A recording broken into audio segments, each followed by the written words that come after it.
So lots of conversations have happened so far through last night and this morning, and what we intend to do today is discuss the future of India-US ties and the India-US partnership from a slightly different lens. Through a Quad lens and also through a younger lens than we have had so far. So let me introduce my panel to you. Curtis Ried, the Chief of Staff at the NSC. Curtis, thank you very much for joining us.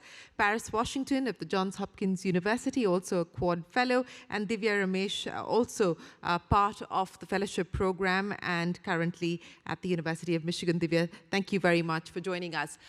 We've just actually had a meeting of the Quad, and the joint statement said very clearly that the objective and the idea that the Quad intends to work on is to create a free and open Indo-Pacific that is inclusive and resilient. It also seeks a region where no country dominates and no country is dominated. That is the overarching objective of what the Quad hopes to achieve. Curtis, I want to understand from you, in light of the objectives that the Quad has articulated very clearly, but specifically in the context of the deeper India-US partnership, which are the areas that you believe we need to focus much more on, especially ahead of the Prime Minister's visit here to the US as well? What would you like to see being prioritized?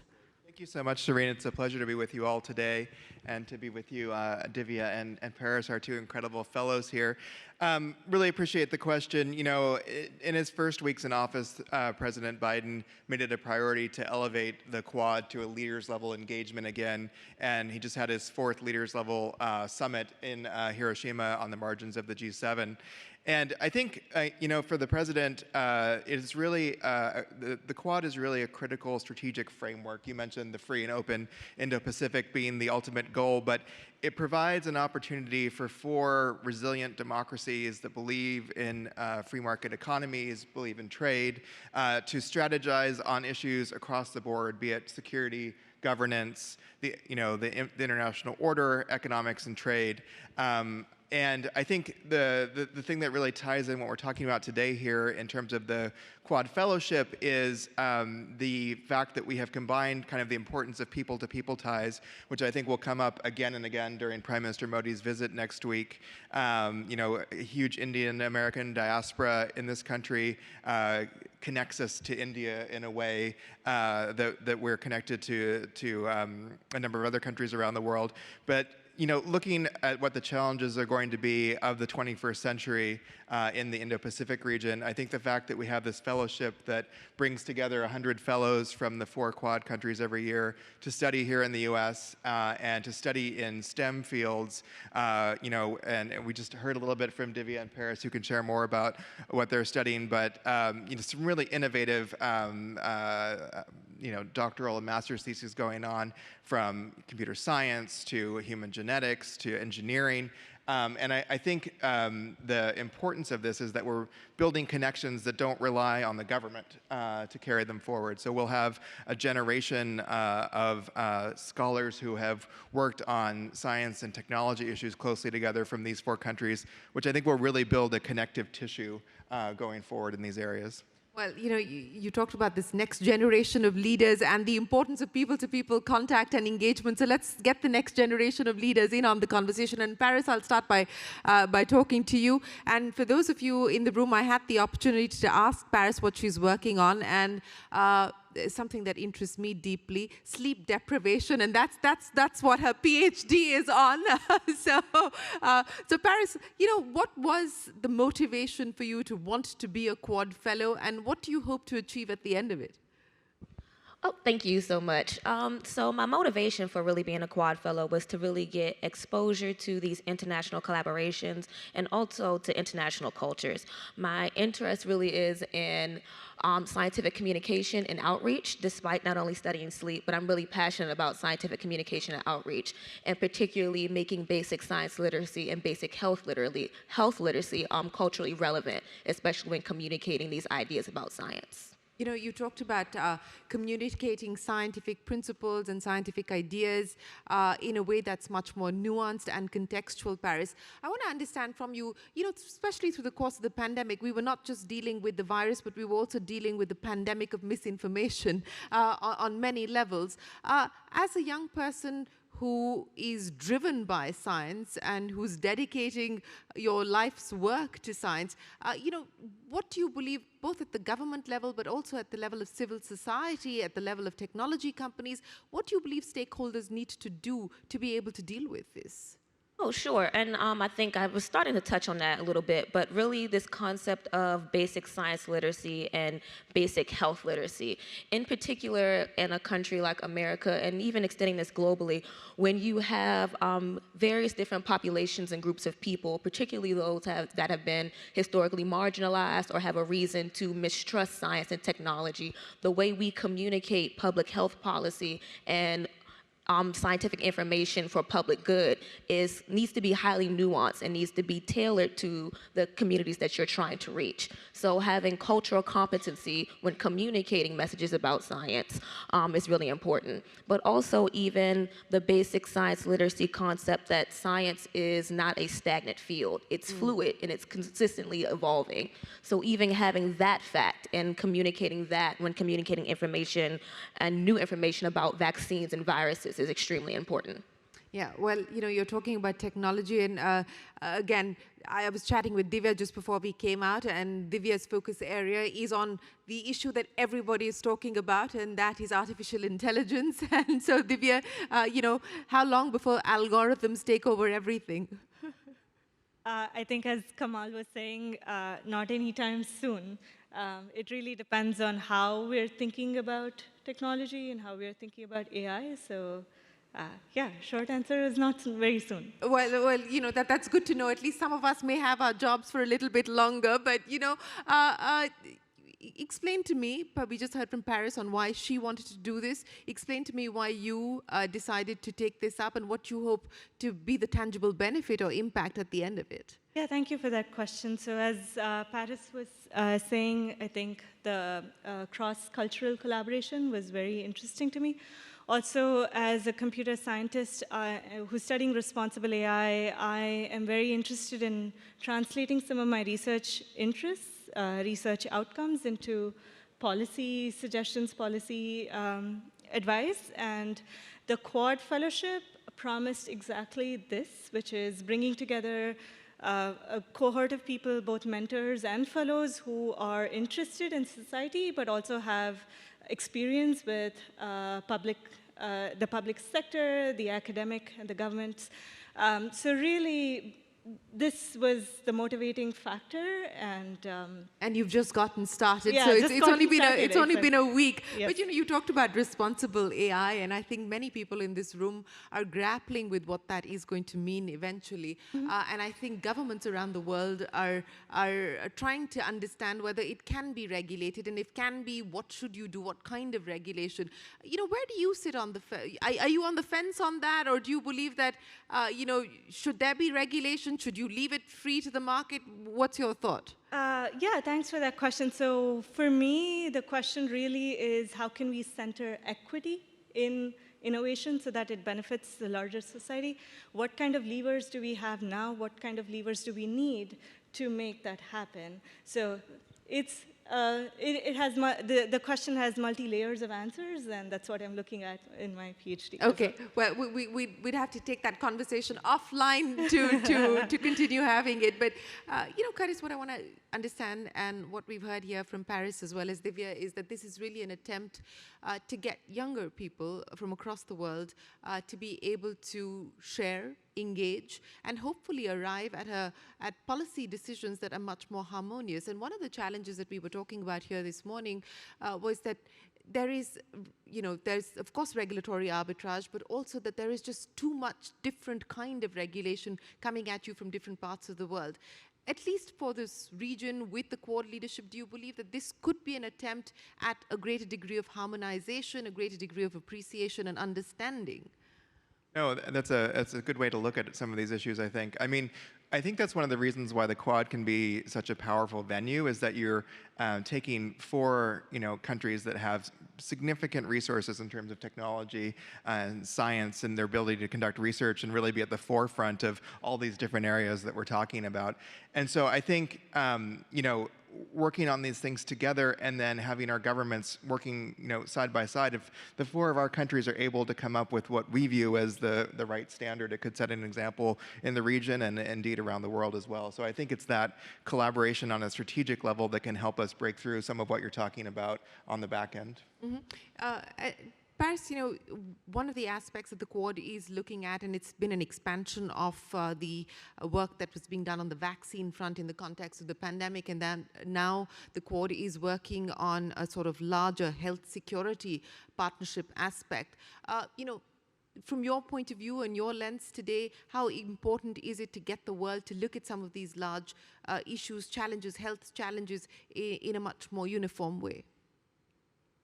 I think it is very important, even if on a global scale, I think it pertains to the general individual. I'm of the belief that people cannot take advantage of, advocate for, or against things they don't understand.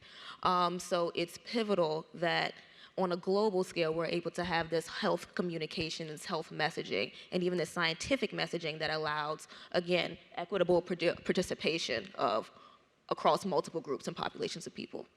Divya, in the context of technology, and it's changing pretty much every day, do you believe that a grouping like this and leaders being able to sort of talk about what the future could look like, how do you see that playing itself out? Yeah, for me, so with responsible AI, I think what we're missing currently in the conversation is about the contextual differences, the different kinds of social interactions, the economic and the political contexts that shape the same technology in different ways. The use of the technology is very different. So for me, this banding together these four different countries really fills in that gap. And so I can look at the fellows in these different cohorts and countries and understand what it means to build this framework for responsible AI that really centers equity and innovation both together. We heard this morning from the ambassador, and similar to what we've just heard here from Divya and Parris, the attempt is to build out a pipeline of talent and capabilities, even in the infrastructure space, and a fellowship program there as well. Do you believe that this could be a sort of model, the 100 of them, and then now we're talking about fellows in the infrastructure space? Do you think that this could be a model that could be replicated across different sectors of interest, from climate mitigation, which is one of the objectives or focus areas of the Quad, to health and so on and so forth?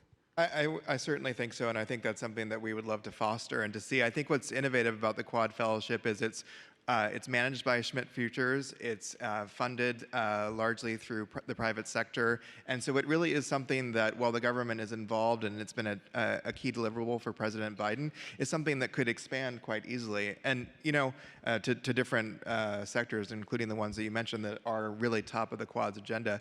And I'll just say, having been a Foreign Service officer for the past 20 years, I think some of the greatest impact I have seen is in the fellowships and the exchanges that we send bright young minds on from the countries that we're serving in. And that's a really lasting bond with the United States, but also with each other when you're in a program together. So I think from our perspective, it'd be a wonderful thing to see this built out into additional sectors as well. Yeah, and I would imagine that it could be something that could lend itself to other sectors as well. But Parris, we're talking about the private sector's participation, and in many ways it is private funding that nurtures the kind of research and development work that's happening, the cutting edge technologies and so on and so forth.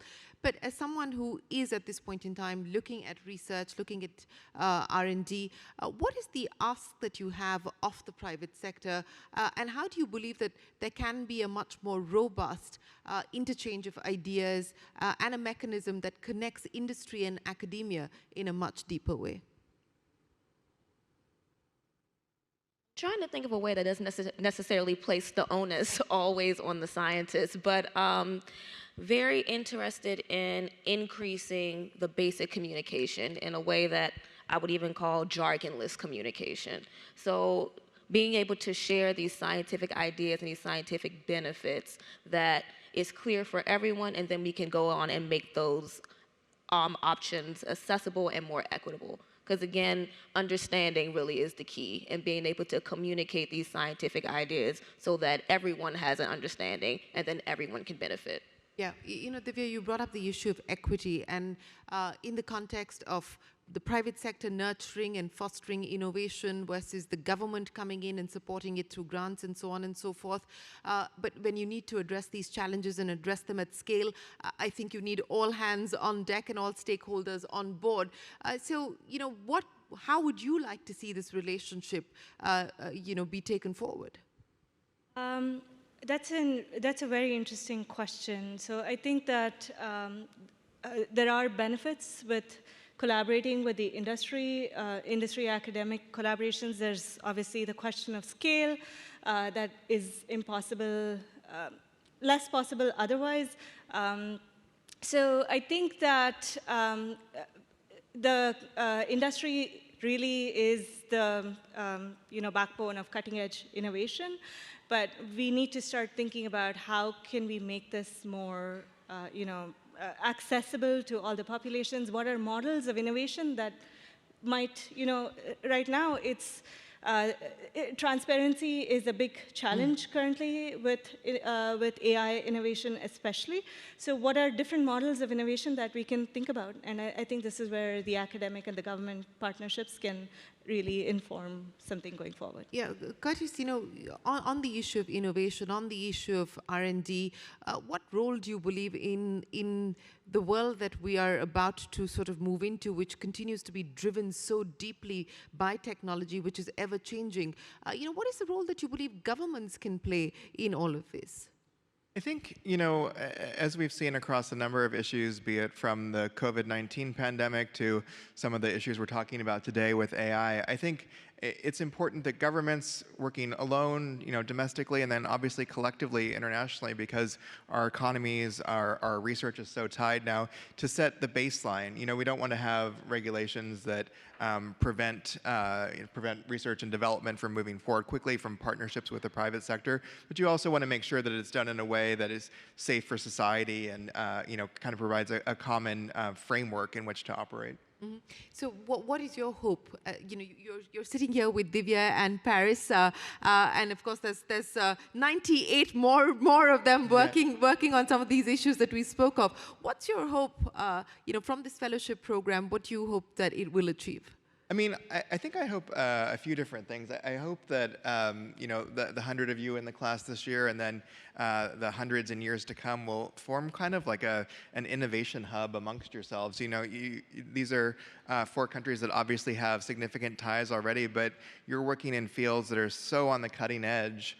And then having personal connections with each other. You're all civically minded, and I know there was an interest in attracting fellows that had an interest both in public service but also in private research. And so really just having this cohort of thoughtful people that are leaders in their scientific fields going forward, I think is going to be a really powerful engine of innovation. Are you feeling a burden of responsibility, Parris? I mean, a bit, but I will say that was a sense of responsibility and a desire to do service prior to even being accepted into the Quad Fellowship. Mm.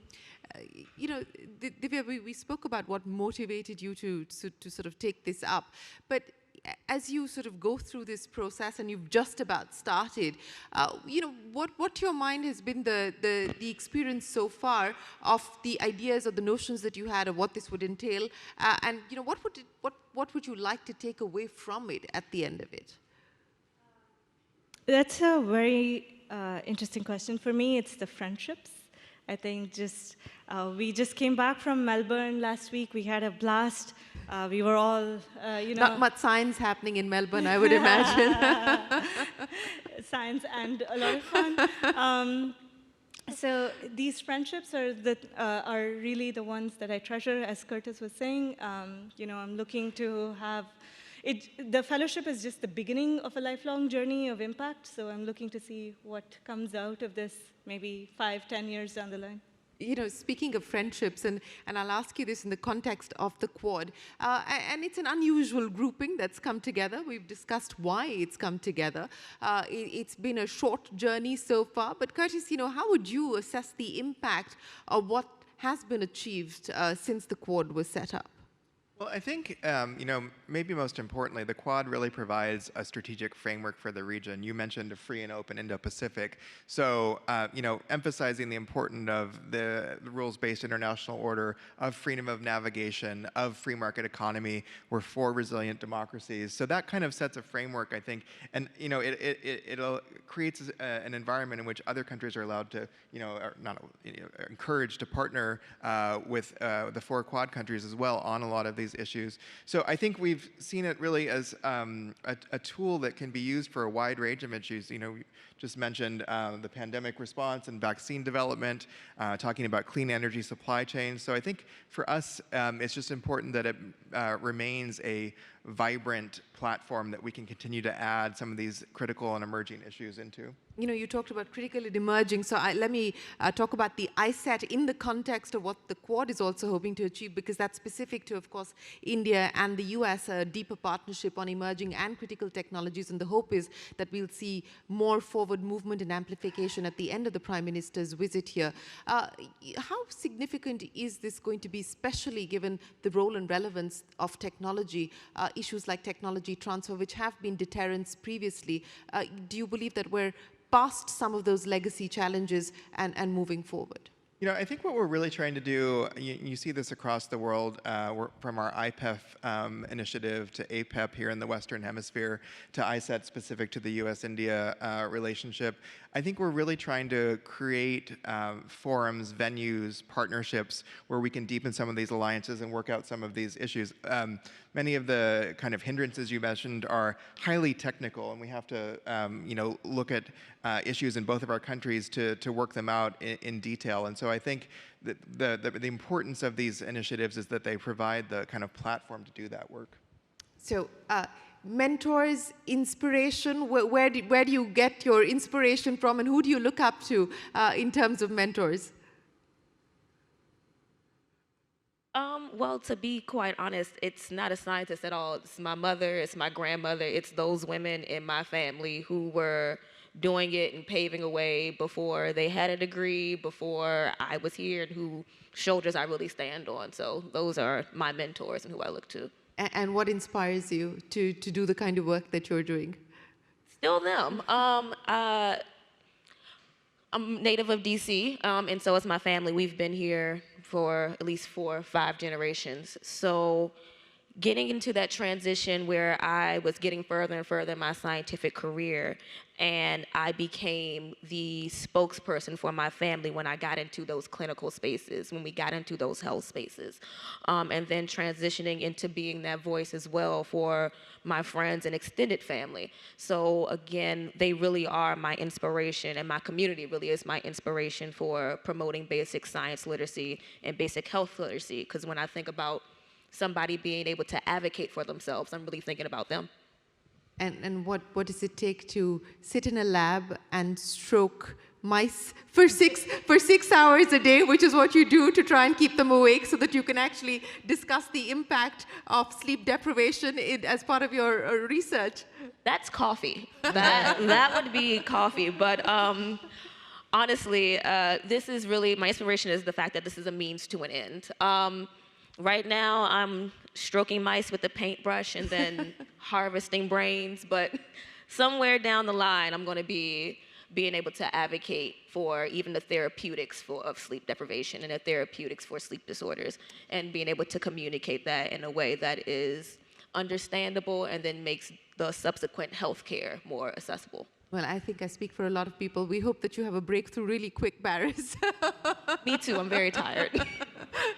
But you're clearly not stroking mice for 6 hours a day, Divya. So, what keeps you going, and what has been the inspiration so far and the mentors that you look up to?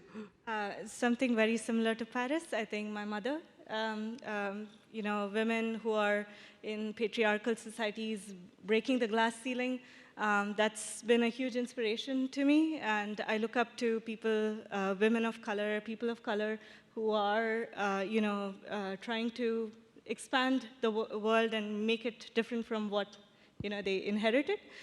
So that's been kind of my inspiration. And also seeing that there's huge disparity in society, and we have a long way to go before we can realize the benefits of innovation in more equitable ways, and that's kind of my inspiration to keep. Elon Musk or Sam Altman, who would you pick? I think I would pick a different woman of color. Thank you. Good for you, good for you. So Curtis, let me end by asking you, I mean, especially in public life, and in the times that we live in, where there is such a degree of uncertainty and volatility, where do you find your inspiration, and what is the message that you would leave to young Quad Fellows or young people who are looking at wanting to be part of this program, maybe in the future? No, I really appreciate that. I mean, I think honestly, my inspiration comes from people like Parris and Divya. I have the opportunity in my current role to talk to a lot of college students, high school students that are interested in careers across the national security enterprise in the U.S. government. And I think it's really, trying to make these different career paths still ones that are attractive, where people feel that they're not weighed down by bureaucracy, but can make a real impact. I'm always really inspired by the dedication people have to serve their country, to serve our broader global community, but I think it's just making sure that we harness the best of American talent here in this country and in our government, and making sure that other countries have the same ability to do that in their public sectors as well.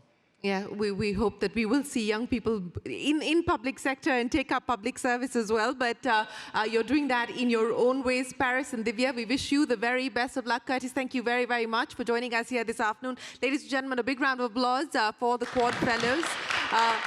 And the future looks good. So thank you very, very much for joining us. Thank you. Appreciate it.